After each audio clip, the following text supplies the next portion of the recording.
ഭഗവാൻ വിഷ്ണുവിന് സുദർശന ചക്രം ലഭിച്ച കഥ. ഒരിക്കൽ ദേവന്മാർക്ക് അസുരന്മാരിൽ നിന്നും വലിയ ഭീഷണി ഉണ്ടായി.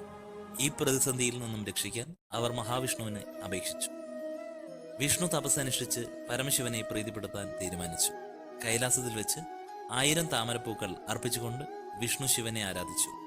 ഓരോ താമരയും അർപ്പിക്കുമ്പോൾ ഓം നമ ശിവായ എന്ന് ജപിച്ച് 1000 താമരപ്പൂക്കൾ സമർപ്പിക്കുന്നതിനിടെ ശിവൻ വിഷ്ണുവിന്റെ ഭക്തി പരീക്ഷിക്കാനായി ഒരു താമരപ്പൂ ഒളിപ്പിച്ചു.